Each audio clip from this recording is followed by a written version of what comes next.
본 방송에서 제공하는 투자 정보는 투자 판단에 대한 조언입니다.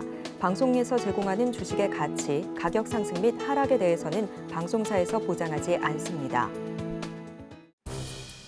실시간 정보 브리핑입니다. 미국 연준이 마침내 금리 인하 사이클을 개시했습니다. 연준의 이틀간의 FOMC 정례 회의 이후 발표한 성명에서 연방 기금 금리 목표 범위를 4.75에서 5%로 종전보다 50bp 내린다고 밝혔는데요. 연준은 작년 7월을 마지막으로 금리를 25bp 인상한 뒤 9월부터 금리를 동결해 오다가 전격적인 B컷으로 통화 정책 방향을 선언했습니다. 또 FOMC는 성명을 통해 인플레이션이 2%를 향해 지속 가능하게 이동하고 있다는 더 큰 확신을 얻었다며 금리 인하의 명분이 갖춰졌음을 알렸습니다. 이 같은 연준의 B컷 금리 인하 소식에 공화당의 대선 후보인 도널드 트럼프 전 대통령은 불편한 심기를 드러냈습니다. 그는 뉴욕 맨해튼의 유세 도중 연준의 금리 인하 결정을 지적하면서 경제가 매우 나쁘거나 아니면 연준이 정책 게임을 하는 셈이라며 꼬집었습니다. 반면 민주당의 후보 카멀라 해리스 부통령은 성명을 통해 연준의 B컷은 고물가로 타격을 입은 미국인들이 환영할 만한 소식이라고 평가했습니다. 한편 미국의 최대 금융기업 JP모건의 최고 경영자인 제이미 다이머는 연준의 결정을 지지한다면서도 연준의 금리 인하에 크게 개의치 않는다는 의견을 밝혔습니다. 앞서 다이머는 미국 경제가 일부 전문가들의 견해보다 더 취약할 수 있다고 경고해 왔는데요. 그는 연준이 금리를 내리거나 올리는 것은 중요하지 않은 일이며 그 밑에는 실물 경제가 있다며 금리 인하로 경기 침체를 막을 수 없다는 취지의 발언을 내놨습니다. 영국 중앙은행인 잉글랜드 은행 BOE는 기준금리를 5%로 동결했습니다. 시장은 지난 7월 4년여 만에 처음으로 0.25% 금리 인하를 단행한 BOE가 이달엔 동결할 것이라 예측해왔습니다. 이번 기준금리 동결에 찬성 의견을 낸 위원은 8명, 반대 의견을 내며 인하를 주장한 위원은 1명이었으며 양적 긴축에 대해서는 만장일치로 2024년 10월부터 1년간 국채 보유액을 1,000억 파운드 줄이는 대차 대조표 축소 속도를 유지하기로 했습니다. 앤드류 베일리 영란은행 총재는 성명을 통해 우리는 시간이 지남에 따라 점진적으로 금리를 인하할 수 있을 것이라며 인플레이션을 낮게 유지하는 것이 중요하므로 너무 빨리 또는 너무 많이 인하하지 않도록 주의해야 한다고 밝혔으며 금리 동결 발표 직후 달러 대비 파운드화의 가치는 2022년 3월 이후 최고 수준으로 치솟았습니다.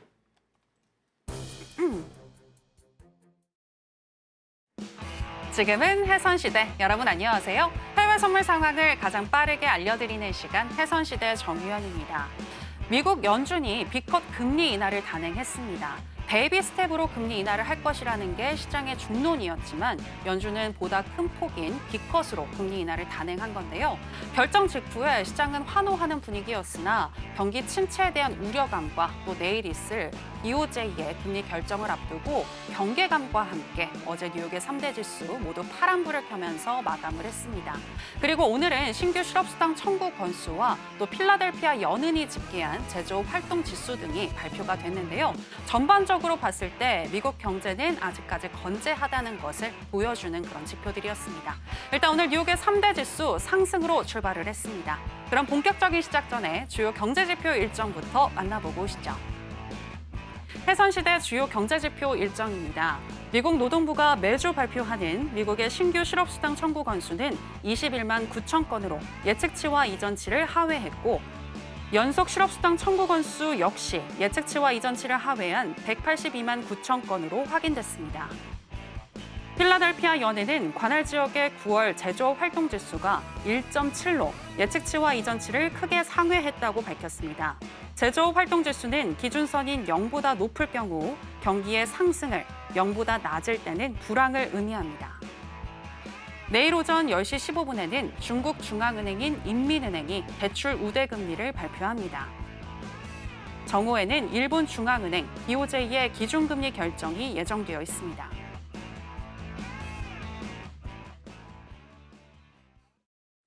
네, 주요 경제지표 일정 만나보고 오셨고요. 오늘 목요일은 또 어떤 마스터와 함께하는지 먼저 화면으로 보시겠습니다.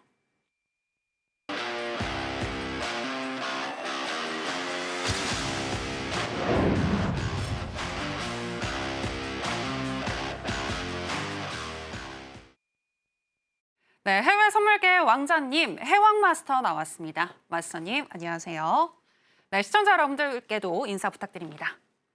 네, 중요한 시기에 나왔습니다. 해왕입니다, 여러분들. 네, 연준이 B컷을 단행했습니다.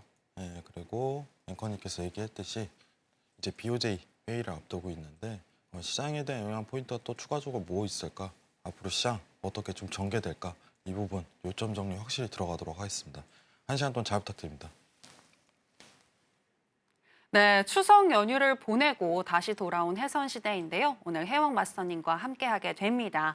네, 정말 우리가 추석 연휴를 쉬어가는 동안 많은 글로벌 이슈들이 있었는데 어떠한 이슈들이 있었고 우리는 어떻게 해석을 해야 할지 오늘 해왕 마스터님이 잘 정리를 해주실 거니까요. 오늘도 끝까지 저희 해선시대와 함께해 주시기 바랍니다. 그리고 저희 방송 너튜브로도 지금 진행이 되고 있는 거 알고 계시죠? 혹시 들으시면서 궁금하신 내용이 있으시다면 댓글로 많은 참여 부탁드리겠습니다. 자, 그럼 해선시대 본격적으로 시작합니다. 먼저 나스닥 선물의 현재 시세와 더불어서 이슈 체크해 보겠습니다.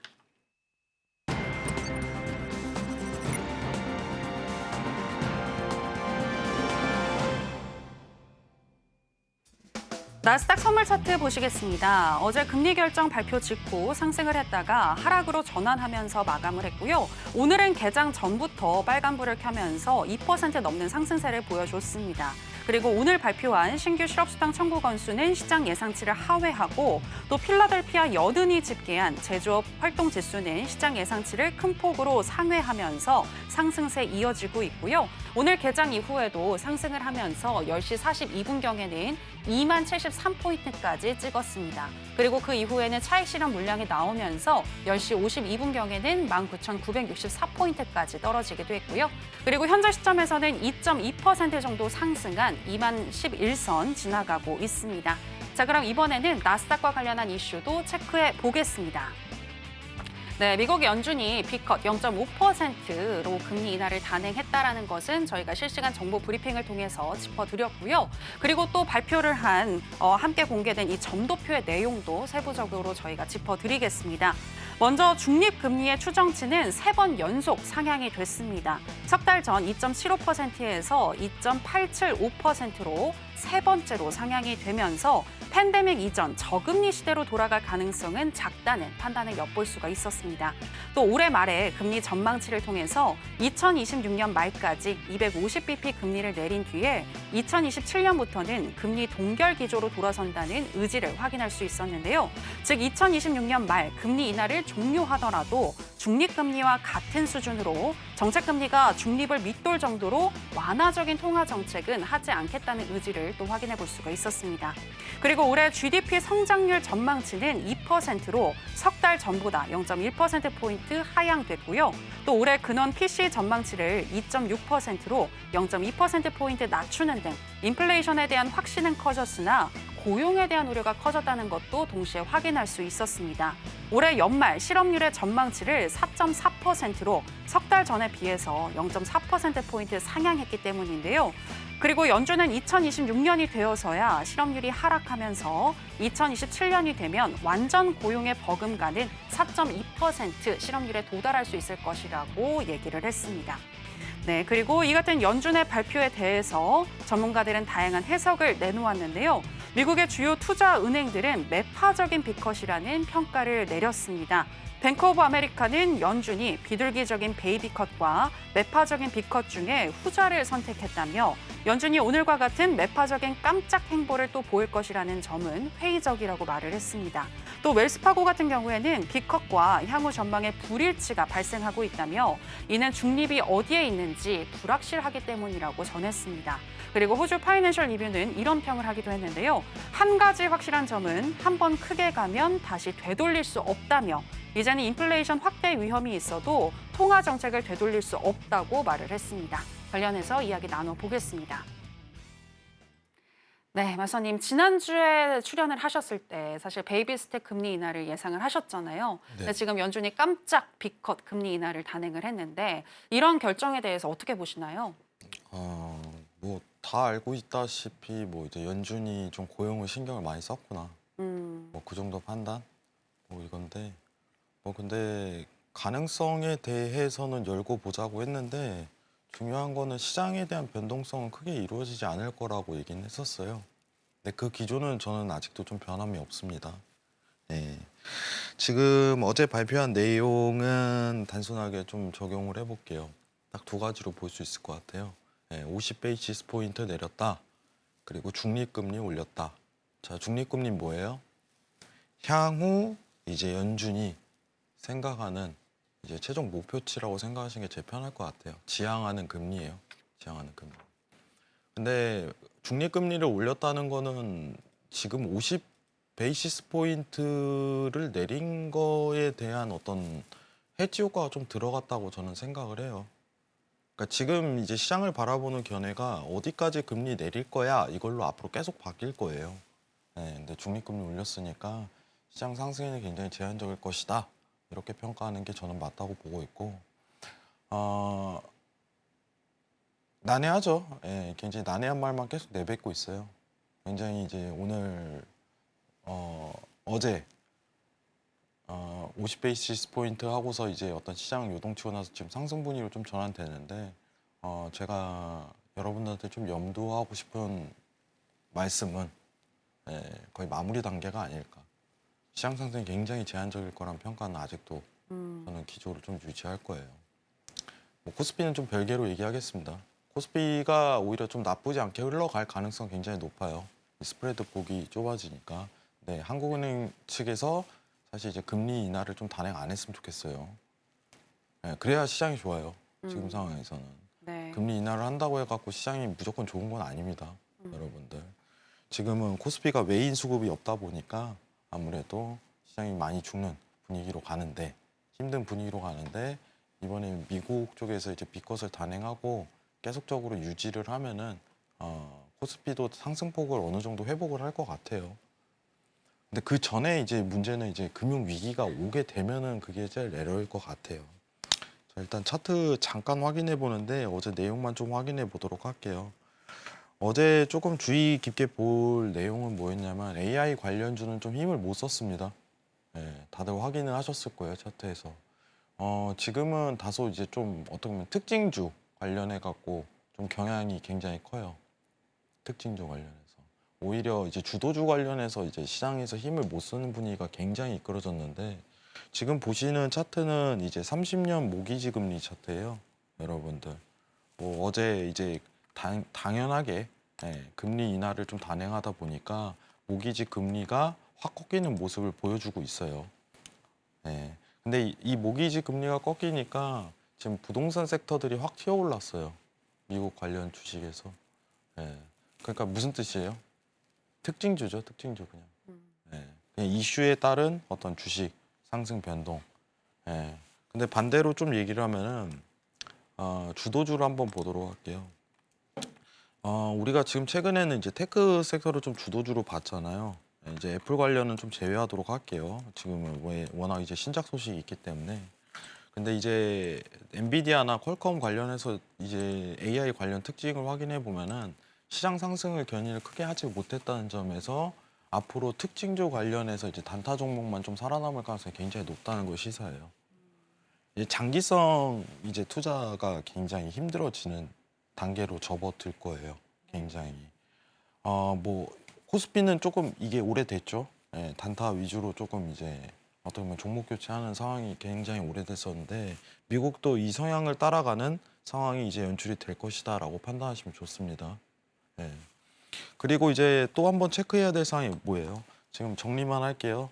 50bp에 대한 부분은 좀 반전이긴 하나 시장에 대한 어떤 견해 자체는 크게 틀려지질 않는다. 시장 상승이 굉장히 제한적이다. 오히려 뚫리더라도 고점이 뚫리더라도 크게 의미 없는 상승을 이끌 가능성이 앞으로 당분간 높습니다.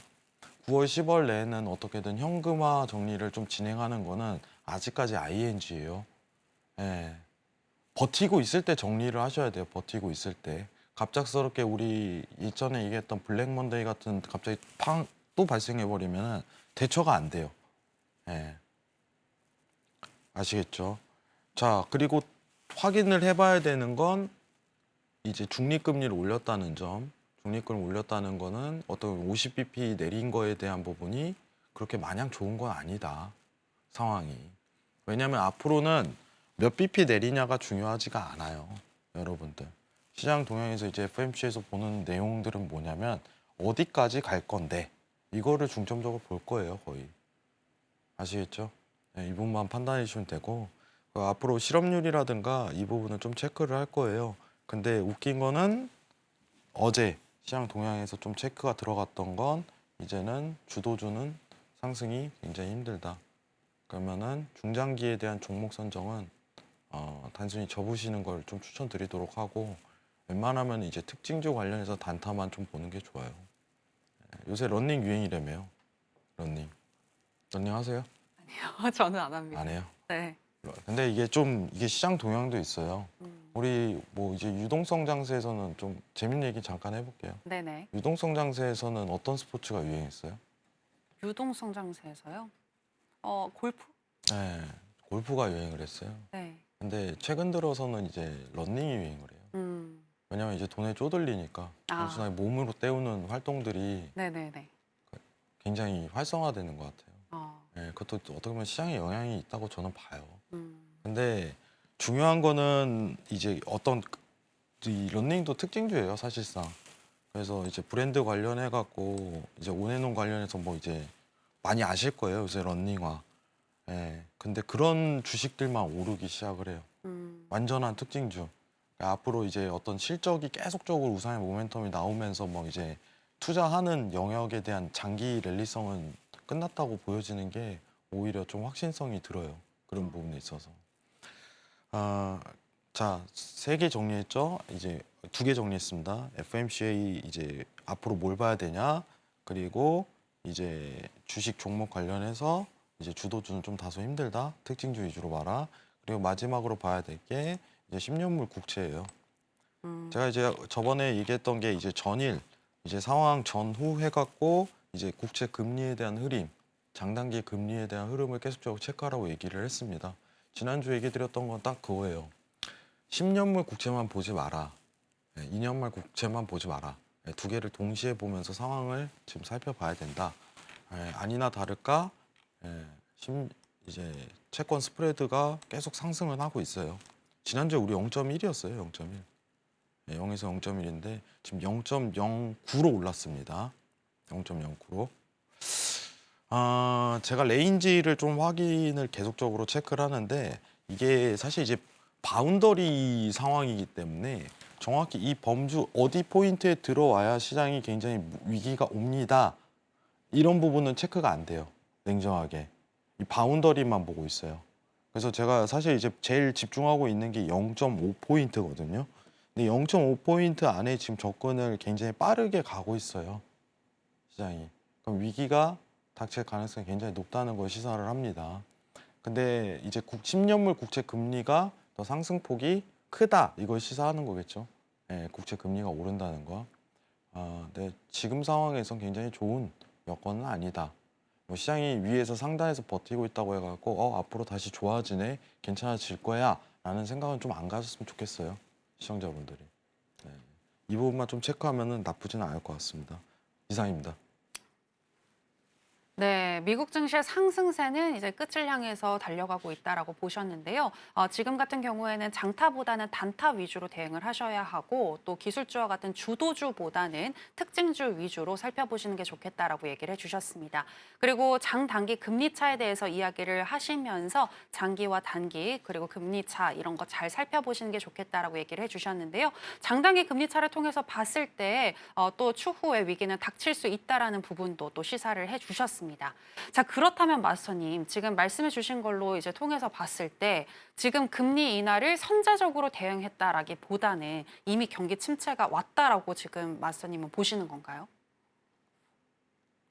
왜냐하면 선제적 대응이다 아니다에 대해서 좀 말이 많잖아요.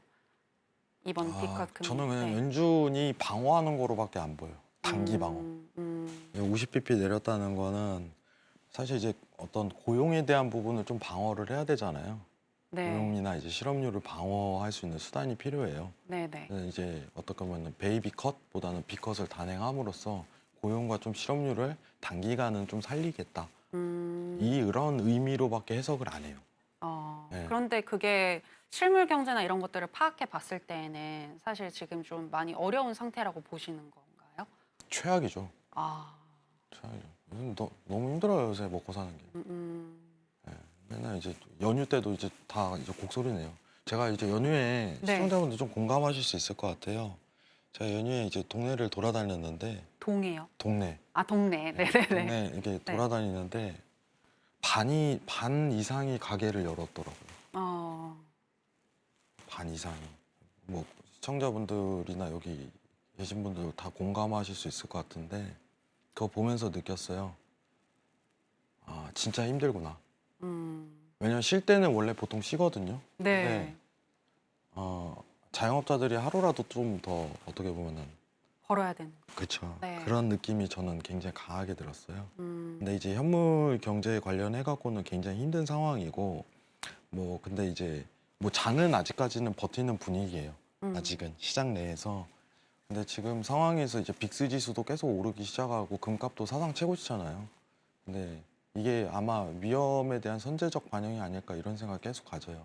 주식은 아직까지는 버티는데 여태까지 역사가 항상 이제 경기가 안 좋아도 시장 상승하는 구조는 많았었어요. 그러다가 갑자기 뭐가 트리거가 발생을 해요. 트리거.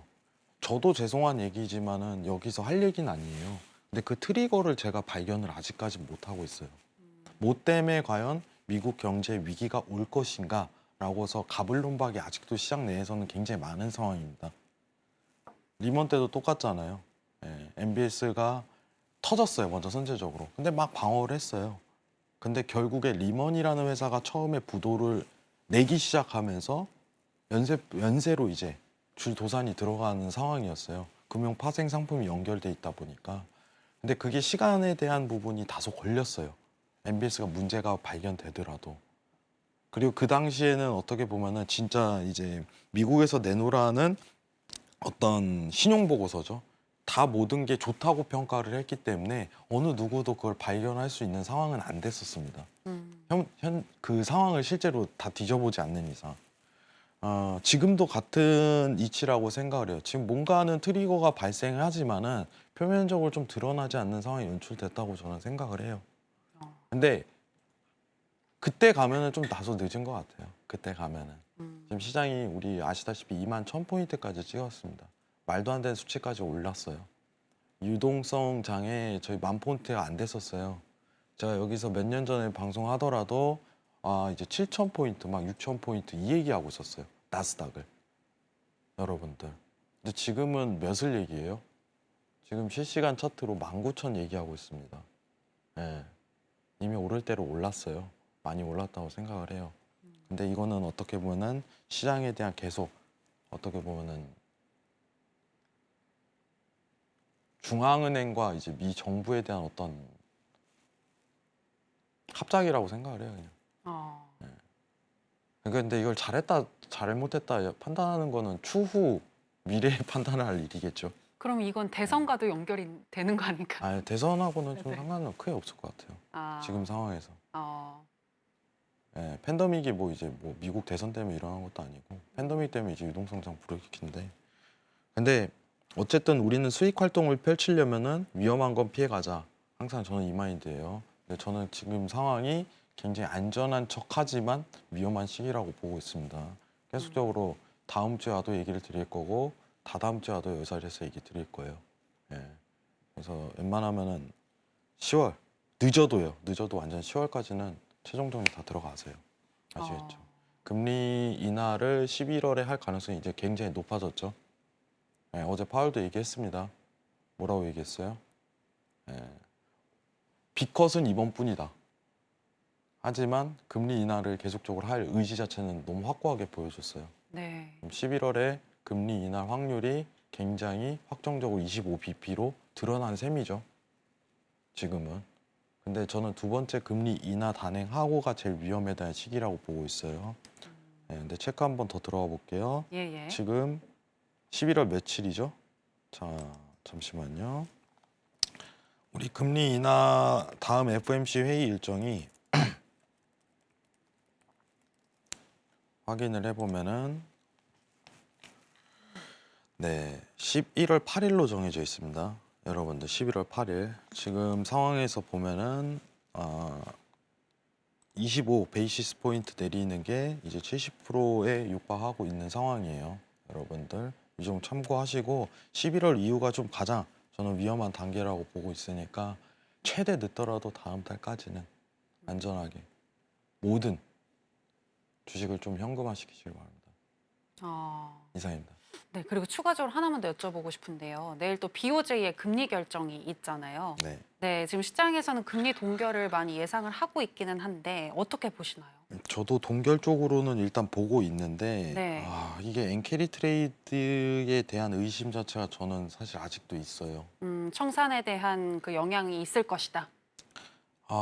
일단은 아니요, 이전에 있던 이제 우리 블랙 먼데이죠. 최근에 네. 있었던 블랙 먼데이에 대한 상황이 엔캐리 트레이드 때문에 일어났다라는 부분 자체가 의심이 돼요. 그래서 네. 만약에 금리 인상을 단행하더라도 시장에 엄청난 영향을 끼칠까라는 가설을 좀 제기를 해요. 끼칠 거야가 아니라 근데 너무 포커스를 이제 엔캐리 트레이드에 대한 후유증으로 거기를 담고 있는 것 같은데 저는 일단은 크게 걱정할 필요는 없다라고 먼저는 그냥 결론을 내려드리고 싶어요. 결론을.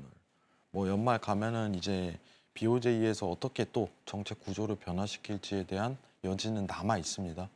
뭐 갑자기 트는 친구들이기 때문에. 근데 만약에 금리 인상을 진행하더라도 미증시가 또 다시 엔캐리 트레이드를 일으키면서 미증시가 빠지는 효과가 발생할 것인가에 대한 부분은 의문점이 남아요. 예. 왜냐하면 원칙적으로 실업률과 고용지표가 발표된 이후에 어떤 엔캐리 트레이드가 일어난 건데 네. 순서가 BOJ에 대한 어떤 정책 발표로 미증시가 다시 빠지는 효과가 나오냐라는 부분에 대해서 엉키는 거예요. 이전 과정하고. 다시 한번 정리할게요. 네.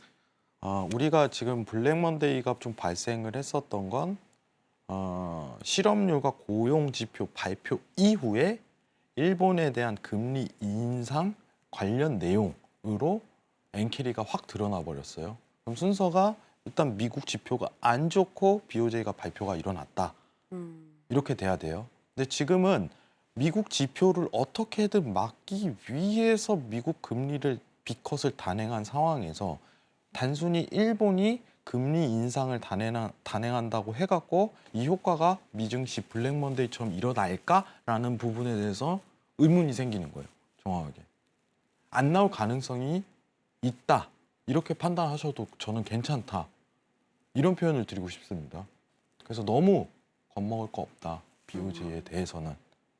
이 정도는 또 언급드릴 수 있을 것 같아요. 그럼 내용이 좀 복잡하죠. 근데 그 전초 과정을 알고 있다면 이해는 쉬울 거예요. 시청자분들이. 네. 지금 샤메 법칙이 적용이 우선 좀 컸었어요. 그때 샤메 법칙이. 그래서 지금 미국도 긴장 많이 하고 있습니다. 고용을 신경 쓰고 이제 파월 입에서 고용이란 얘기를 직접적으로 계속적으로 꺼내잖아요. 이유가 있는 거죠. 고용을 신경 쓴 B컷이었다. 이상입니다. 네, 내일 BOJ가 금리 동결을 할 것으로 예상이 되지만 혹시라도 금리 인상을 하더라도 미국 증시에 크게 영향을 끼치지는 않을 것 같다. 그러니 너무 염려하지 않으셔도 좋을 것 같다라는 말씀까지 들어봤습니다. 자, 그렇다면 오늘 같은 경우는 나스닥 전략 우리가 어떻게 가지고 가야 할지 알아보도록 하겠습니다. 나스닥님 팻말 준비해 주시고요. 하나, 둘, 셋, 빠밤! 매도 사인 주셨습니다. 네, 오늘 현재 2만 포인트 위에서 지금 2만 78포인트까지 찍고 있네요. 네, 어디에서 매도하는 게 좋을까요? 굉장히 좀 어려운 구간이에요. 어려운 구간이긴 하나 네네. 조금 박스피에 대한 염두 가능성을 했었는데 일단 제가 이제는 제가 먼저 시청자분들한테 계속 얘기 드리는 게 매수 매도를 반복될 가능성이 굉장히 높다라고 계속적으로 평가를 드려요. 예. 지금은 위치값이 좀 드러나질 않습니다.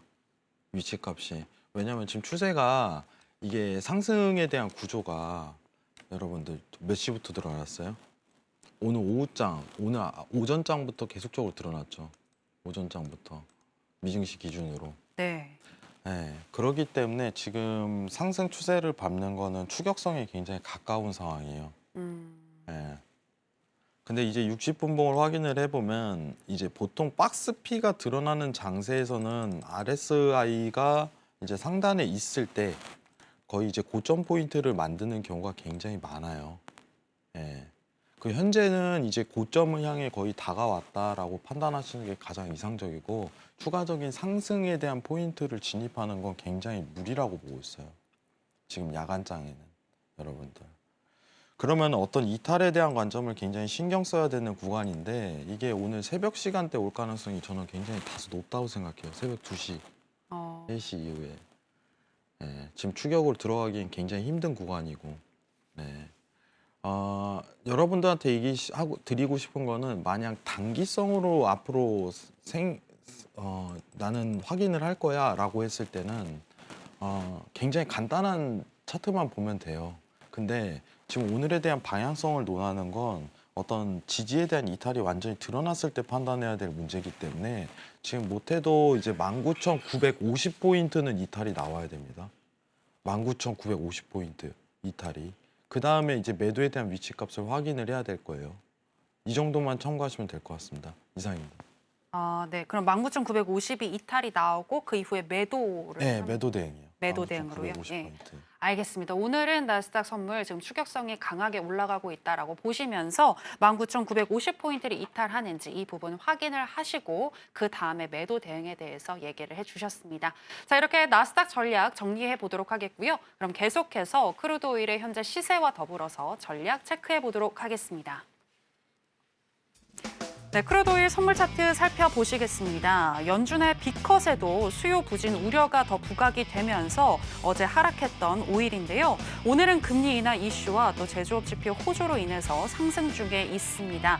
개장 전부터 계속해서 상승하는 흐름이 나타나면서 9시 59분경에는 71.14달러까지 터치를 하기도 했고요. 그 이후에는 차익 실현 물량이 나오면서 10시 51분경에는 70.14달러까지 내려가기도 했습니다만 그래도 더 힘을 내주면서 현재 시점에서는 1.22% 정도 상승한 70.72달러 선 지나가고 있습니다.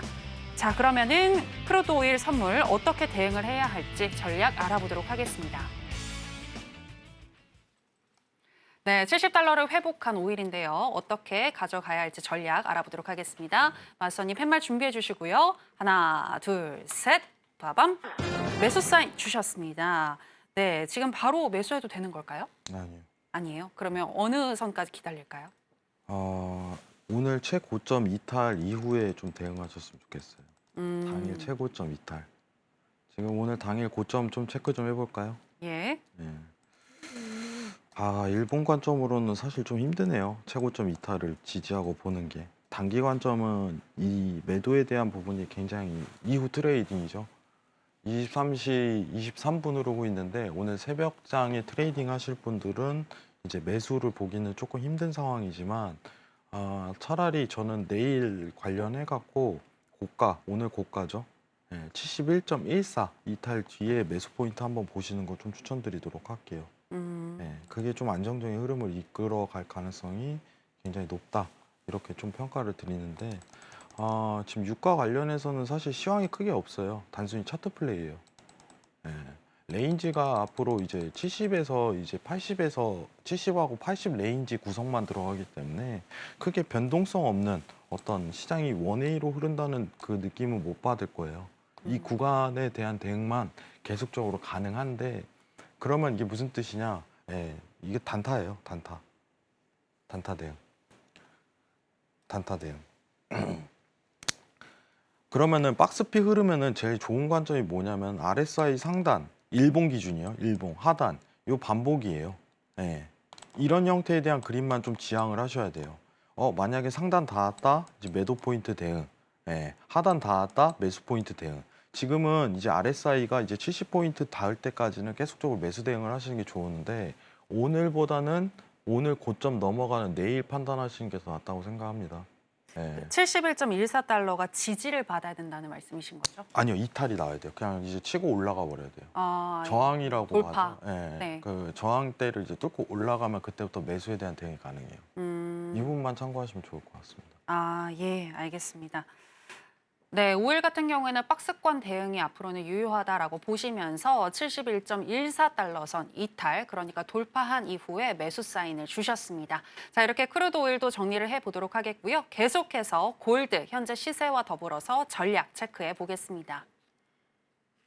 네, 골드 선물 차트 살펴보시겠습니다. 금리 인하 이슈와 또 지정학적 리스크 등으로 계속해서 매수세가 쏠리고 있는 금인데요. 어제 금 선물 같은 경우에는 또 최고치를 경신하기도 했습니다. 그리고 오늘도 그 상승세가 이어지면서 9시 21분경에는 2616선까지 터치를 하기도 했고요.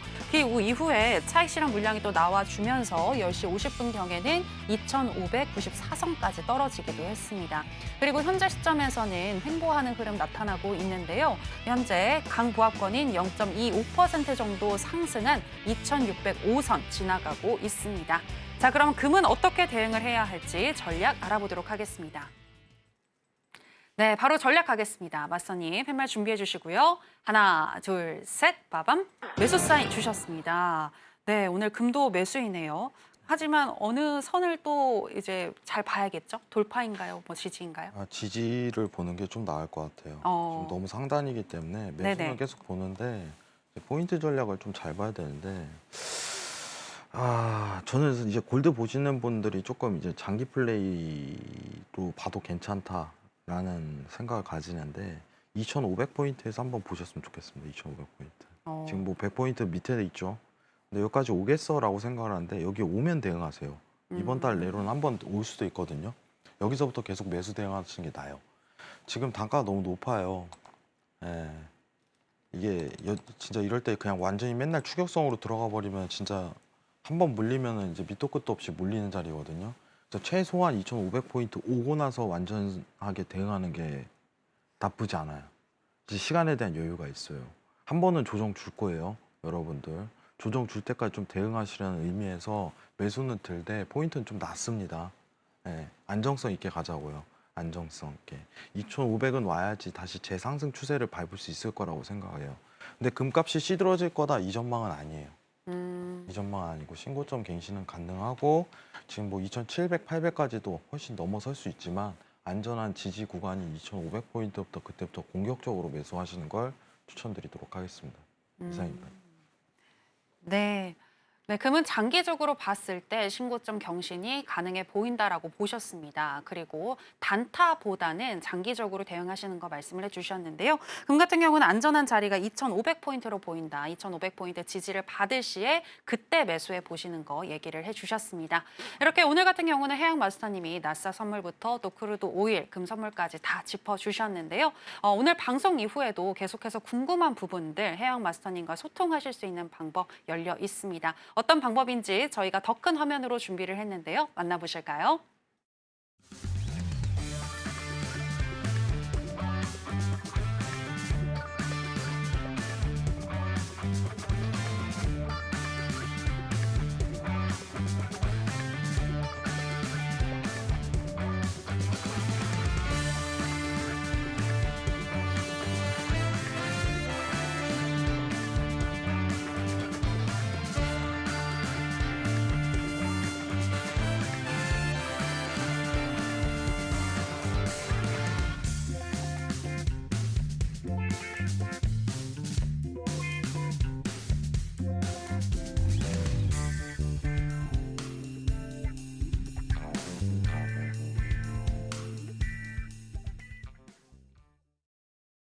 네, 마서님과 함께 하실 수 있는 방법 만나보고 오셨고요. 계속해서 또 이야기 나눠보도록 하겠습니다. 마서님, 저희가 또 이제 달러 관련해서도 또 궁금하신 분들이 많은 것 같은데 최근에 이 달러의 흐름도 어떻게 보시는지 궁금합니다. 네. 네. 사실 어제 비컷이 나와서 이제 달러가 좀 상승 전환이 다소 안 나오는 분위기였어요. 네. 베이비컷 나오면 좀 전환 분위기가 나오겠다 이 생각이 들 수 있는데 근데 중요한 거는 제가 얘기를 했지만 오늘 달러 인덱스를 좀 얘기 드리는 이유는 원 달러가 좀 다소 집중이 될 거예요. 앞으로 원 달러가 원달러 차트 먼저 볼까요? 네. 지금 오늘자로 이제 1,331원이죠. 예. 네, 원달러는 굉장히 단순하게 좀 보시는 걸 좀 추천드리도록 하겠습니다. 뭐예요? 네, 달러 떨어지면 원달러도 같이 떨어집니다. 네, 아시겠죠? 근데 왜 이런 모양을 그리냐? 원래는 반대 차트가 맞아요. 예, 근데 나라에 대한 각 표기법이 다르기 때문인데 우리나라는 조금 직접법을 쓰기 때문에 원환 위주로 보기를 하고 미국에서는 미국 달러 위주로만 보기 때문에 달러만 표시하기 때문에 차트가 동일하게 보일 수가 있어요. 원래 상반돼야 될 정상인데 근데 뭐 중요한 거는 달러 차트 내려가면 원달러 내려간다. 이거 기본적으로 인지를 하시는데 어제 이제 비컷이 갑자기 단행하면서 달러 인덱스에 대한 흐름이 추가적인 하락 모양을 그림을 나왔어요. 근데 우려할 필요는 없다. 이 부분이 첫 번째예요. 왜냐면은 앞으로 박스피를 계속 당분간은 1, 2개월은 유지할 것이다. 이 전망으로 그냥 가시는 게 좋습니다. 예? 그냥 이 전망으로 가시는 게 좋아요. 큰 시장에 대한 변동성을 기대하지 마세요. 왜냐면은 ECB 통화 정책에서 여러분들 금리 인하하겠다고 계속적으로 주장하고 있습니다. 미국도 이제 이번 말고 추가적으로 빅컷은 안 한다는 파월의 직접적 언급이 있었기 때문에 계속 동일한 방향성은 추구할 수 있다고 생각을 해요.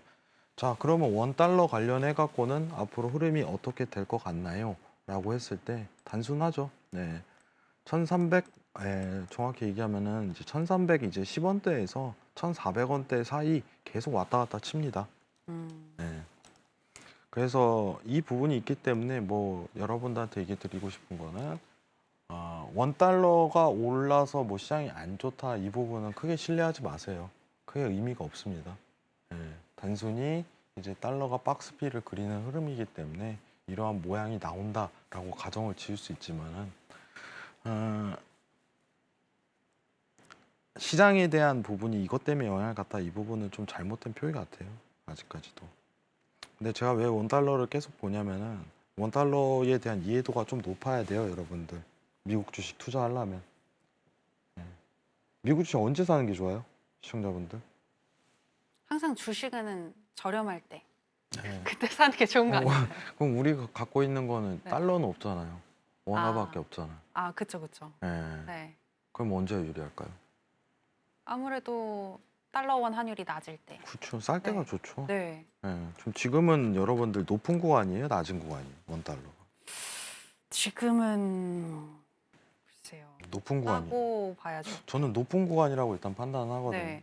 어떤 이런 레인지 구간이라는 게 있잖아요. 네. 정해져 있는데 그게 환율이 큰 변동성을 그리진 못해요.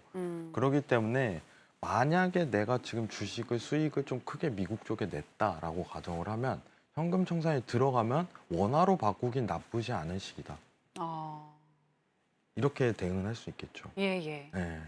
근데 그러고 만약에 내가 미국 주식을 할 거야라고 가정을 한다면은 언젠간 또 1,100원대 내려올 거예요.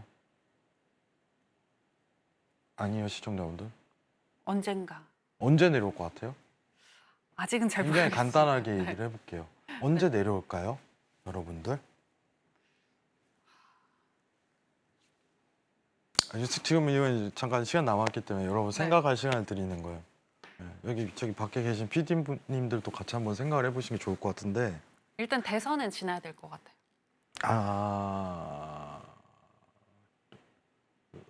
너무 추상적인데.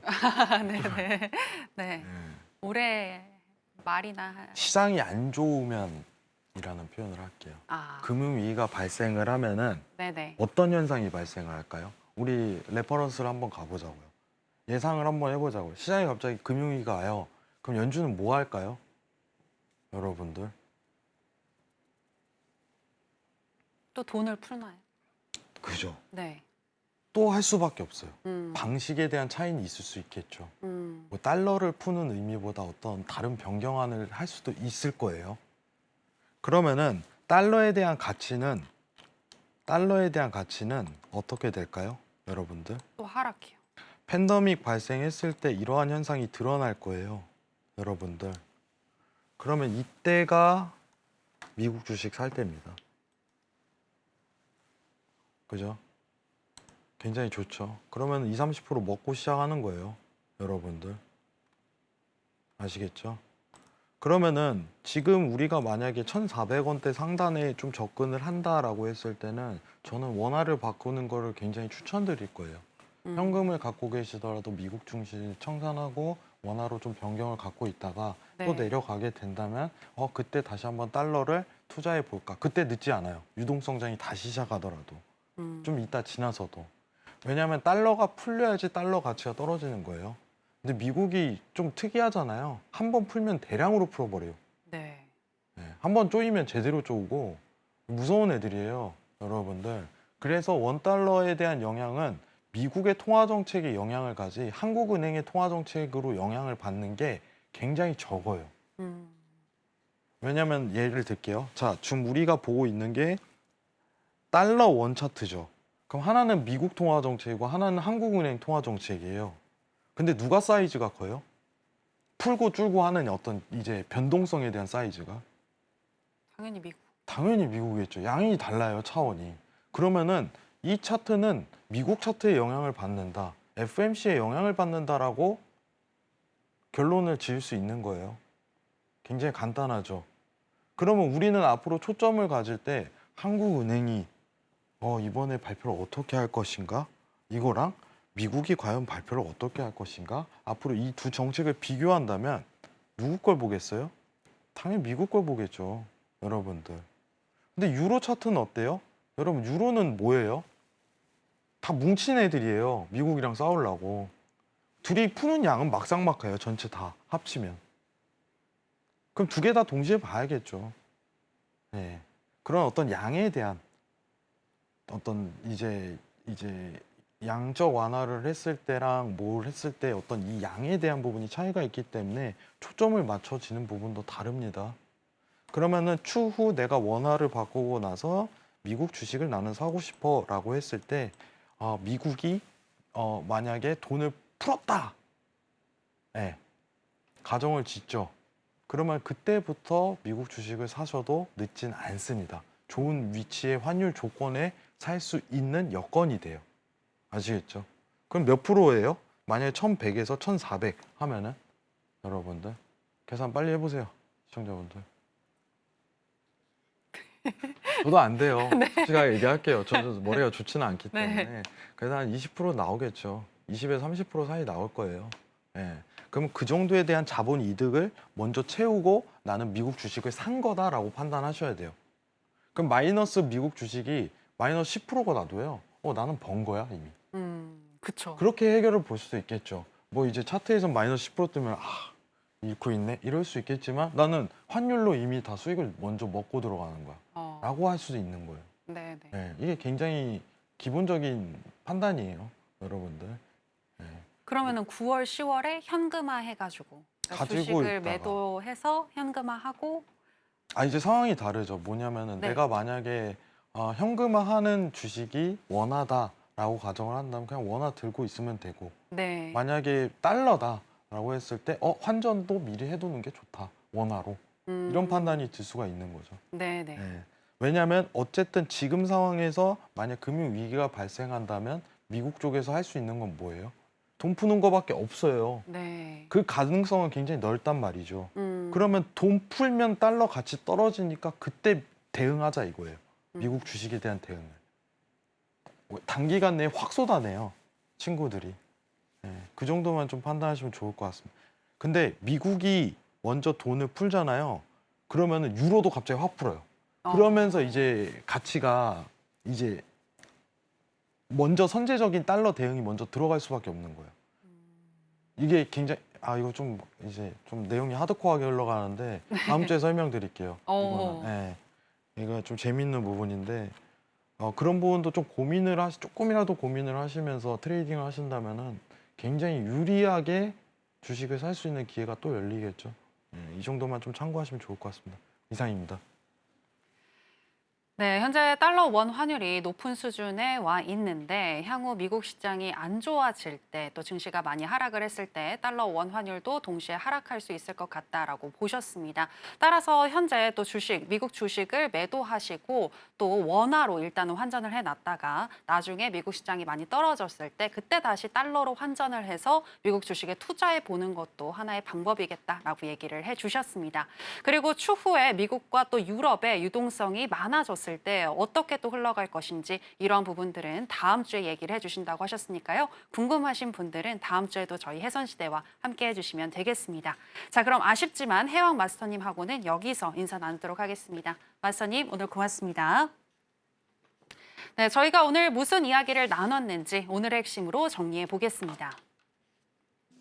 해선시대 오늘의 핵심입니다. 미 증시를 먼저 짚어주셨습니다. 연준이 9월에 B컷을 단행했고 11월 FOMC를 통해서 25bp 인하 가능성이 높지만 증시 상승은 제한적일 것이며 주도주로서의 기술주 상승 역시 끝났다고 보셨습니다. 특히나 미국 제2년과 10년물의 금리 차가 0.5%포인트 정도 도달하면 시장에 큰 충격을 줄 가능성이 있으니 늦어도 10월 말까지는 현금화를 완료하자고 의견 주셨습니다. 나스닥 같은 경우에는 60분봉상 RSI가 상단에서 움직이고 있는데 이것은 기술적 분석상 고점 포인트일 확률이 높아 보인다. 따라서 추가 상승이 쉽지 않으니 19,950포인트 이탈 확인 후에 매도 진입 사인 주셨습니다. 또 5일도 짚어주셨는데요. 이슈가 없으니 시황보다 기술적인 분석에 의지해야 하는 상황이다라고 보셨으면서 당장 매수는 어렵고 오늘 고가인 71.14달러 이탈 확인 후에 내일 매수 사인 주셨습니다. 네, 오늘의 핵심 살펴보고 오셨고요. 저희가 방송에서 전해드리는 내용은 투자 판단에 대한 조언일 뿐 해당 상품의 가치나 수익률을 보장하진 않습니다. 그리고 서울경제TV와 해선시대는 자본시장 통합법을 준수하고 있습니다. 1:1 투자 상담, 유사 수신 행위 등 모든 불법 사항을 엄중히 금지하고 있으니 이 부분 유의해 주시기 바랍니다. 저희가 준비한 내용은 여기까지입니다. 함께해 주신 여러분 고맙습니다.